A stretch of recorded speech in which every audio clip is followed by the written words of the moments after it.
മോളെ ഇപ്പൊ അല്ല സോറി ദേവനന്ദ, ഇപ്പൊ വർക്ക് ലൈഫ് അതായത് സിനിമ അപ്പുറത്ത് പഠിത്തം ഇത് രണ്ടും നന്നായി ബാലൻസ് ചെയ്യുന്നില്ലേ ദേവനന്ദ? ധ്യാൻ ചേട്ടൻ ഇന്റർവ്യൂവും സിനിമയും ബാലൻസ് ചെയ്യുന്ന പോലെ അതും ഒരു സ്കില്ലാണ്. കാരണം ഇന്റർവ്യൂസും നമുക്ക് കൃത്യമായിട്ട് കൊടുക്കാൻ പറ്റുന്ന മൂവീസും അതുപോലെ ചേട്ടൻ ഇപ്പൊ ഓരോ മൂവീസും അവിടുന്ന് ഓരോ സെറ്റിൽ നിന്ന് പോകുന്നുണ്ടെങ്കിലും അതും ഒരു ഹെക്ടിക് ഇതാണ്. അതും ചേട്ടൻ നന്നായിട്ട് മാനേജ് ചെയ്യുന്നുണ്ട്. ഇപ്പൊ എനിക്കാണെങ്കിൽ എന്റെ സ്കൂള് ഭയങ്കര സപ്പോർട്ടീവ് ആണ്. അതൊരു വലിയ ഒരു അഡ്വാൻറ്റേജ് ആണ്. കാരണം സ്കൂളിൽ പോകണം, പരീക്ഷ എഴുതാൻ പോകണം. പക്ഷെ സ്കൂളിന്റെ സൈഡിൽ നിന്ന് ഒരു പ്രഷർ ഇല്ല. കാരണം പരീക്ഷ എഴുതാൻ പോകണം, എനിക്ക് എന്തായാലും പരീക്ഷ എഴുതാൻ പോകണം. പക്ഷെ ടീച്ചേഴ്സും ഫ്രണ്ട്സും എല്ലാരും സപ്പോർട്ട് ചെയ്യുന്നുണ്ട്. അപ്പം പാരന്റ്സിന്റെ സപ്പോർട്ടാണ് ഏറ്റവും വലുത്. കാരണം ആരൊക്കെ എന്താ പറഞ്ഞാലും ഇപ്പൊ ആദ്യമൊക്കെ തുടങ്ങുന്ന സ്റ്റേജിൽ എല്ലാരും നമ്മളെ ബിലീവ് ചെയ്യണമെന്നില്ല. പക്ഷെ അച്ഛനും അമ്മയും അത്രയും നാളും നിക്കാൻ റെഡിയായിരുന്നു. ഇപ്പൊ 3.5 വയസ്സിലാണ് തുടങ്ങിയത്. പക്ഷെ 9.5 വയസ്സിലെ മാളികപ്പുറം ചെയ്ത്. അപ്പൊ 6 വർഷം കഴിഞ്ഞിട്ടാണ് ഒരു റെക്കഗ്നിഷൻ കിട്ടിയത്. ഇപ്പൊ 12 വയസ്സായി, 12.5. അപ്പൊ ആ ഒരു സമയത്ത് ഇപ്പൊ ചേട്ടനാണെങ്കിലും എന്നെ അറിയാവുന്നത് മാളികപ്പുറത്തിൽ അഭിനയിച്ചോണ്ടായിരിക്കും. അത് എല്ലാവർക്കും എങ്ങനെയാണ്. അപ്പൊ ആ ഒരു ബ്രേക്ക് ത്രൂ കിട്ടുന്നവരെ നമ്മൾ വെയിറ്റ് ചെയ്യണം. അപ്പൊ ആ സമയത്ത് ചിലപ്പോ എല്ലാരും സപ്പോർട്ട് ചെയ്യുന്നു. പക്ഷെ സ്കൂള് ഭയങ്കര സപ്പോർട്ട് തന്നു. 9.5 വയസ്സിലെ മാളികപ്പുറം അല്ലേ? 9.5 വയസ്സിലാണ്. ഒരു ബ്രേക്ക് ത്രൂ ഇല്ല, ഇപ്പോഴേ ബ്രേക്ക് ത്രൂ ഇല്ല. സൈക്കിളിന്റെ ബ്രേക്ക് പിടിച്ച് നടക്കും. നീ വലിയ മല പറിച്ചല്ലോ. ഞാൻ എന്റെ കാര്യം പറഞ്ഞേ, ഞാൻ എന്റെ കാര്യം പറഞ്ഞേ. ഒന്നുമില്ല, ഞാൻ ശ്രീനിവാസന്റെ മോനായിട്ടാ വിചാരിച്ചു. നീ ഉണ്ടായിട്ട് പോയാണ്. അത് വലിയ വലിയ കാര്യം തന്നെയാ. എന്റെ കയ്യിൽ പൈസ ഉണ്ടായിരുന്നു, എന്റെ അച്ഛൻ ഫേമസ് ആയിരുന്നു. ഇവര് സൈബർ ബുള്ളിങ്, നമ്മളെ ബുള്ളിങ് നമ്മൾ ആഞ്ഞടിക്കണം. എന്റെ കൂടെ പൊടിക്കോ. ഇതൊക്കെ എന്തിനാന്നറിയാമോ? പിന്നെ കണ്ടന്റ് ആണ്.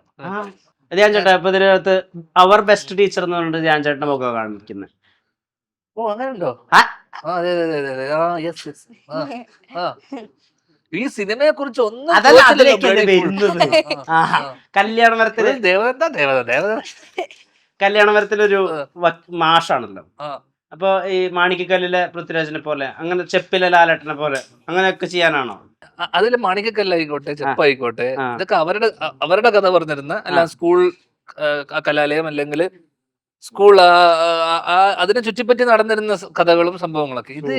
ഇത് ദേവുവിന്റെ ലൈഫും പുള്ളിക്കാരിയുടെ ചെറിയൊരു ആഗ്രഹവും സ്വപ്നവും അതുമായിട്ട് ബന്ധപ്പെട്ട് നിൽക്കുന്ന അതിൽ ഒരു ഏരിയയില് അല്ലെങ്കിൽ പുള്ളിക്കാരി പഠിക്കുന്ന സ്കൂളിലെ മാഷായിട്ട് എന്നെ പറ്റി ചുറ്റിപ്പറ്റിയോ ആ സ്കൂൾ ചുറ്റിപ്പറ്റിയോ അല്ല ഈ കഥ. ഈ കഥ ഇവരുടെ കുടുംബവും ആ കുടുംബത്തിൽ ഉണ്ടാവുന്ന ഒരു സംഭവവും എക്സ്റ്റൻഡഡ് ക്യാമിയോ. അപ്പോ കൈൻഡ് ഓഫ് എക്സ്റ്റൻഡഡ് ക്യാമിയോ എന്ന് പറയും. അപ്പോ ഇതിൽ അത്ര അന്ന് പറയണ്ട ഈ കഥാ പശ്ചാത്തലം മെയിനായിട്ട് ഈ സ്കൂളൊന്നും അല്ല, ഇവരുടെ വീടും ഇവരുടെ കുടുംബത്തിൽ ഉണ്ടാവുന്ന ഒരു സംഭവവും കാര്യങ്ങളൊക്കെ. ധ്യാൻ ചേട്ടനും മാഷുമാരും തമ്മിലുള്ള ഒരു റിലേഷൻഷിപ്പ് എങ്ങനെയായിരുന്നു? അങ്ങനെ ഒരു ഫേവറേറ്റ് മാഷ് എന്ന് പറയാൻ ഒരാളുണ്ടായിരുന്നു? അപ്പൊ എനിക്ക് ഇപ്പോഴും ഓർമ്മയുണ്ട്, ഞാൻ +2 പരീക്ഷ കഴിഞ്ഞിട്ട് ഓടിച്ചിട്ട് അടിച്ചിട്ടുണ്ട് ഒരു മാഷ. എന്താ പറയണ അടിക്കുമ്പോ? ഒരുമിച്ച് ഞങ്ങളൊരു 3-4 പേരുണ്ടായിരുന്നു. അടിച്ചുണ്ട്. അതൊരു ഓർമ്മ.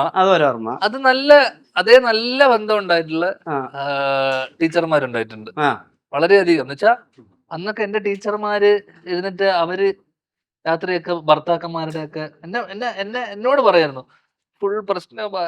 ഞാൻ പറഞ്ഞു മാം ടെൻഷൻ ആവുന്ന വെച്ചാൽ അന്നും എന്റെ ജോലി എന്താ അറിയാമോ? സമാധാനിപ്പിക്കുക, ടീച്ചർമാരെ സമാധാനിപ്പിക്കുക. ടീച്ചർമാര് ഭയങ്കര, കാരണം ചില ഭർത്താക്കന്മാരൊക്കെ ഉപദ്രവിക്കുകയും ചെയ്യും. അപ്പൊ എന്റെ ടീച്ചറിന് എന്തോ വിഷമമുണ്ടെന്ന് എനിക്ക് മനസ്സിലായി. എന്റെ ക്ലാസ് ടീച്ചറാ സമയത്ത് ചെന്നൈയില്.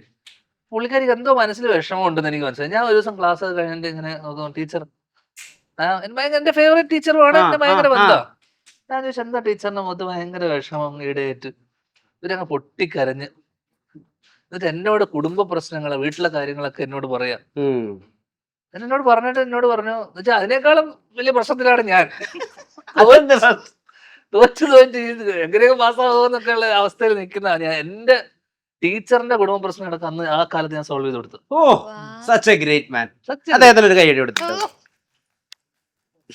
ഇത്തരത്തിലുള്ള മോട്ടിവേഷൻ ഏത് കാലത്താണ്. നീ IAS ആയാലും എന്നെ വിളിക്കണം. അതെ ആ കുട്ടിക്ക് കുടുംബ പ്രശ്നമൊന്നും ഉണ്ടാവില്ല. കുടുംബ പ്രശ്നമല്ല, എന്തെങ്കിലും ഒരു പ്രശ്നം വരുമ്പോ പൊളിറ്റിക്കൽ പ്രഷറൊക്കെ വരുമല്ലോ, അങ്ങനെയുള്ള ഘട്ടം വരുമ്പോ എന്നെ ഓർത്താ if there is a trouble there is that.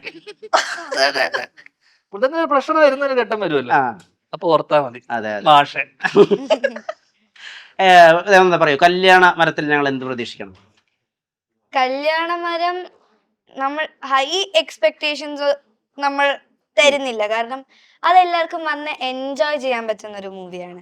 അല്ലെങ്കിൽ ഫൈറ്റ് മാസ് അങ്ങനത്തെ ഒരു മൂവി അല്ല, ഒരു ഫീൽ ഗുഡ് മൂവിയാണ്. ഒരു ഫാമിലിയുടെ കഥ, ഫാമിലിക്ക് പ്രിയപ്പെട്ട കുറെ ആൾക്കാര്, അവര് തമ്മിൽ നടക്കുന്ന കുറെ കാര്യങ്ങള്, ആ ഫാമിലിയുടെ ഒത്തിരി ആ ഒരു സിറ്റുവേഷൻസ് അവരെങ്ങനെ അത് ഓവർകം ചെയ്യുന്നു, അതൊക്കെയാണ്. പിന്നെ എങ്ങനെ അവർ അങ്ങോട്ടും ഇങ്ങോട്ടും മനസ്സിലാക്കുന്നു, ഹെൽപ്പ് ചെയ്യുന്നു.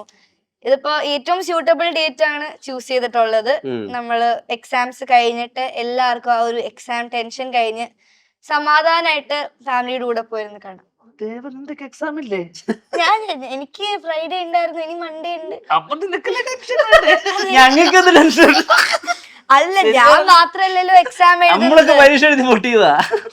അല്ല നിന്റെ കാര്യം പറഞ്ഞ ടെൻഷൻ ഉണ്ടോ? ഇല്ല, പഠിച്ചു. അപ്പൊ എന്റെ സംശയം അറിയാമോ, ഈ റിലീസ് ആലോചിച്ചായിരിക്കോ ടെൻഷൻ, എക്സാമിനെ കുറിച്ച് ടെൻഷൻ? ഏതിനാ കൂടുതൽ ടെൻഷൻ? അതിപ്പോ എക്സാം ഇപ്പൊ നമ്മൾ ഓരോ സബ്ജക്ട് അനുസരിച്ചിരിക്കും ടെൻഷൻ.